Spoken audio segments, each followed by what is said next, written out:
Meeting ಕರೆದಿದ್ದೀರಿ? ನೋಡಿ, SIR ಈಗ ಕರ್ನಾಟಕ ರಾಜ್ಯದಲ್ಲಿ ಅನೌನ್ಸ್ ಆಗಿದೆ. ಬಹಳ ಪ್ರಮುಖವಾದ್ದು. ಪ್ರತಿಯೊಬ್ಬರು ಕೂಡ ಅರ್ಜಿಯನ್ನು ಸಲ್ಲಿಸಬೇಕಾಗ್ತದೆ, ಇಲ್ಲ ತನ್ನ ವೋಟನ್ನು ಕಳ್ಕೊಳ್ತಾರೆ.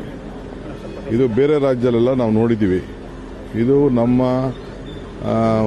ಬಡವರು ಮತದಾರರ ಹಕ್ಕನ್ನು ತೆಗಿಲಿಕ್ಕೆ ಒಂದು ದೊಡ್ಡ ಸಂಚು ನಡೀತಾ ಇದೆ. ನಾವು ಭಾಳ ಹುಷಾರಾಗಿರಬೇಕು. ನಾನು ಎಲ್ಲ ನಮ್ಮ ಕಾರ್ಯಕರ್ತರಿಗೆ ಹೇಳ್ತಾ ಇರೋದಷ್ಟೇ, ಯಾವುದೇ ಪಾರ್ಟಿಯವರಾಗಿರಲಿ ಅವ್ರ ಮತದಾನದ ಹಕ್ಕು ಇರಬೇಕು. ಅದರಲ್ಲಿ ನಮ್ಮದೇನು ಅಭ್ಯಂತರ ಏನಿಲ್ಲ.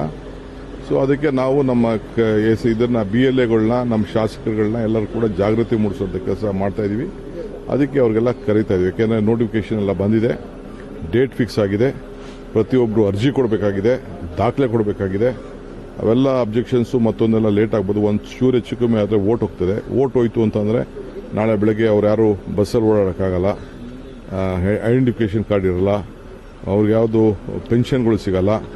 ಓಲ್ಡ್ ಏಜ್ ಪೆನ್ಷನ್ನು, ವಿಡೋ ಪೆನ್ಷನ್ನು, ಗೃಹಲಕ್ಷ್ಮಿ, ಗೃಹಜ್ಯೋತಿ, ಇವೆಲ್ಲ ಏನೇನು ಕಾರ್ಯಕ್ರಮ ಇದೆ ಅದು ಯಾವುದೂ ಸಿಗಲ್ಲ.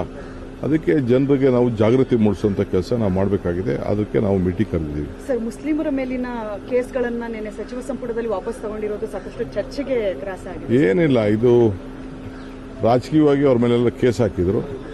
ರೈತರ ಮೇಲೆ ತಗೊಂಡಿದ್ದೀವಿ, ಕನ್ನಡ ಚಳುವಳಿಗಾರರ ಮೇಲೆ ತಗೊಂಡಿದ್ದೀವಿ, ಅವರೆಲ್ಲ ಹೋರಾಟ ಮಾಡಿದವ್ರ ಮೇಲೆ ತೆಗೆದುಕೊಂಡಿದ್ದೀವಿ. ತಪ್ಪೇನಿಲ್ಲ.